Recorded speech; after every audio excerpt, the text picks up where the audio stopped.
5 राज्यों में हुए विधानसभा चुनाव में करारी हार के बाद अब कांग्रेस पार्टी लगातार सुधार के दौर से गुजर रही है। शायद इसीलिए लोकसभा चुनाव से ठीक पहले कांग्रेस के संगठन में बड़ा फेरबदल किया गया है और इसी क्रम में उत्तर प्रदेश की प्रभारी रही प्रियंका गांधी की छुट्टी हो गई। अब उनकी जगह अविनाश पांडे ने ले ली है। जी हां, अविनाश पांडे अब यूपी के प्रभारी होंगे। वहीं राजस्थान में मिली करारी हार के बावजूद भी सचिन पायलट का प्रमोशन हो गया है और छत्तीसगढ़ से पीएल पुनिया को हार के बाद हटा दिया गया है और उनकी जगह सचिन पायलट को पोस्ट कर दिया गया है।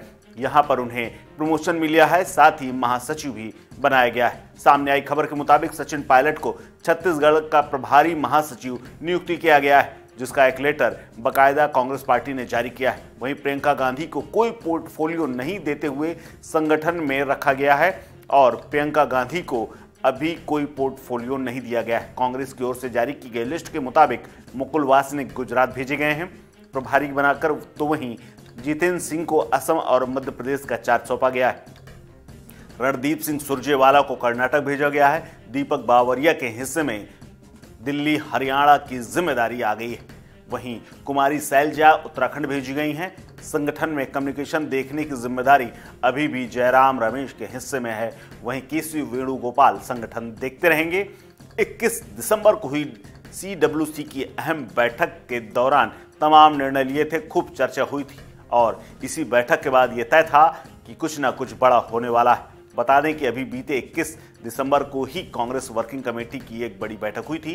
इस बैठक में 5 राज्यों के चुनाव परिणाम पर हिंदी पट्टी के 3 राज्यों को गंवाने को लेकर विस्तार से चर्चा हुई थी और इस हार पर समीक्षा भी की गई थी।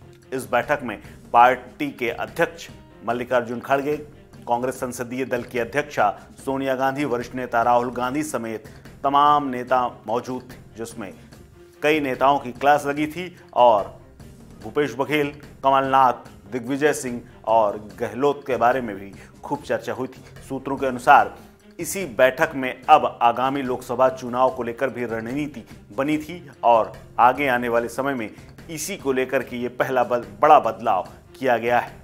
इस पर भी चर्चा हुई थी कि रणनीति 2024 को लेकर क्या होगी। इस बैठक में शामिल रही संसदीय दल की अध्यक्ष सोनिया गांधी ने भी विधानसभा चुनाव के नतीजों में निराशाजनक प्रदर्शन को लेकर बड़ी बात कही थी। उन्होंने कहा था कि ये कहना कि छत्तीसगढ़, मध्य प्रदेश और राजस्थान में विधानसभा चुनाव परिणाम हमारी पार्टी के लिए बहुत निराशाजनक रहे, इसे हमारे संगठन के लिए कभी कहना होगा। हमारे खराब प्रदर्शन के लिए कारणों को समझने और आवश्यक सबक लेने के लिए कांग्रेस अध्यक्ष पहले ही समीक्षा कर चुके हैं। आगे लोकसभा चुनाव होने हैं और वही अब फैसला लेंगे। इस बैठक में ही तमाम इशारे मिल गए थे कि इस बार बड़ा फेरबदल होगा। इस बैठक के बाद शुक्रवार को कांग्रेस संगठन में अहम बदलाव देखा गया और कांग्रेस ने एक प्रेस विज्ञप्ति जारी कर संगठन में हुए बदलावों और फेरबदल को सामने रख दिया कि किन्हें क्या क्या जिम्मेदारी दी गई।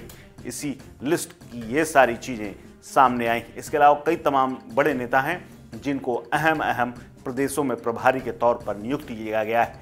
यानी आने वाले समय में जल्द से जल्द ये फीडबैक प्रदेश में होने वाले सीटों के बंटवारे को लेकर जो इंडिया गठबंधन में प्रस्तावित है उस पर भी नजर बनी रहेगी और ये नए प्रभारी इसी को लेकर काम करेंगे कि कहां किसको क्या जिम्मेदारी प्रदेश के अंदर देनी है। आपको बता दें कि कुछ दिन पहले ही कांग्रेस पार्टी ने बाकायदा छत्तीसगढ़ और मध्य प्रदेश में प्रदेश अध्यक्षों का भी अदला बदली की और यहाँ पर नए लोगों को तैनात किया गया है और उसके बाद अब ये नई लिस्ट में जिसमें प्रियंका गांधी तक का नाम शामिल है, उन्हें जिम्मेदारी से फिलहाल यूपी के मुक्त कर दिया गया है, लेकिन विदाउट पोर्टफोलियो महासचिव बनी रहेंगी। इस खबर में फिलहाल इतना ही। अपडेट्स के लिए बने रहिए वन इंडिया हिंदी के साथ। नमस्कार।